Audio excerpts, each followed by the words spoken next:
Assalamualaikum warahmatullahi wabarakatuh. Perkenalkan, nama saya Kania Pebrinia Mulyani dari kelas non-reguler semester 2 NPM 74 2012 1177 mata kuliah hukum pidana dengan dosen Profesor Hajah Heni Nuraini SHMH dan asisten dosen Dr. Muhammad Rendi Aridayandi SHMH. Di sini saya akan mereview materi hukum pidana pertemuan ke-10 bab 6 dengan judul kesalahan atau pertanggungjawaban pidana. Kesalahan adalah keseluruhan syarat yang memberi dasar untuk adanya pencelaan pribadi terhadap perbuatan pelaku tindak pidana dan merupakan unsur subjektif dari tindak pidana. Dalam arti sempit, kesalahan sama dengan kealpaan. Unsur-unsur kesalahan ada 1. Kemampuan bertanggung jawab. 2. Adanya hubungan batin pelaku dengan perbuatannya yang merupakan kesengajaan atau kealpaan. Dan yang ketiga, tidak adanya alasan pemaaf. Kesengajaan menurut MVT adalah menghendaki dan mengetahui. Jadi dikatakan kesengaja apabila pelaku menghendaki apa yang dilakukannya dan mengetahui perbuatan yang akan dilakukannya. Wills theory adalah pelaku mempunyai kehendak untuk mewujudkan, sedangkan Wurst-Stelling theory adalah pelaku menghendaki akan akibat yang timbul atau pelaku juga sudah dapat membayangkan akibat yang akan timbul dari perbuatan tersebut.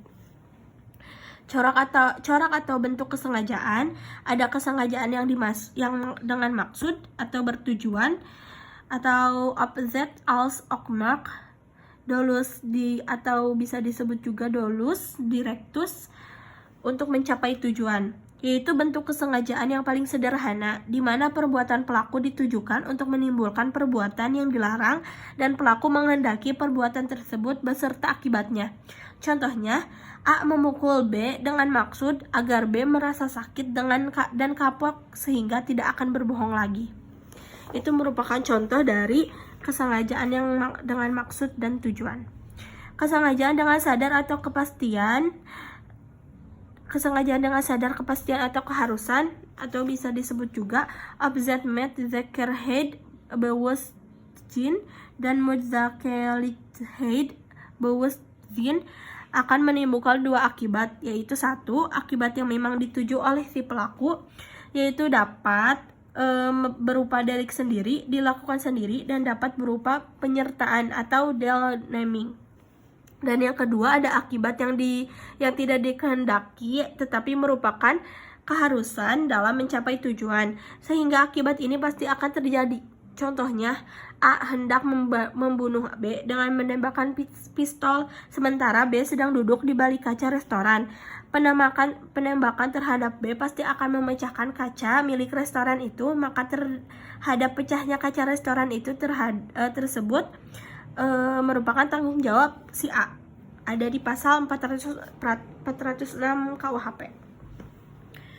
Kesengajaan dengan sadar kemungkinan bersyarat atau dolus eventualis, ada keadaan tertentu yang semula mungkin terjadi kemudian benar-benar terjadi. Contohnya, Ares Hogerad tanggal 20 Februari 1933 di kota Huzen mengenai dokter hewan.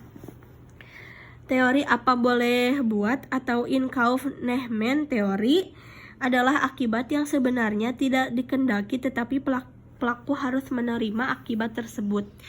Ada sifat kesengajaan. Kesengajaan ada 2, yaitu kesengajaan berwarna atau dolus malus, yaitu sengaja melakukan perbuatan berarti sengaja untuk berbuat jahat.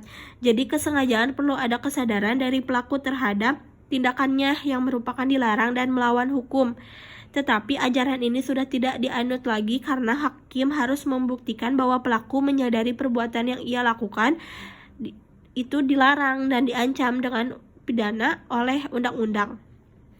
Dan yang kedua, ada kesengajaan tidak berwarna, yaitu pelaku cukup menghendaki perbuatannya dan tidak diharuskan mengetahui bahwa perbuatannya dilarang untuk mendapatkan pidana. Ajaran ini dianut oleh Undang-Undang Hukum Pidana Indonesia.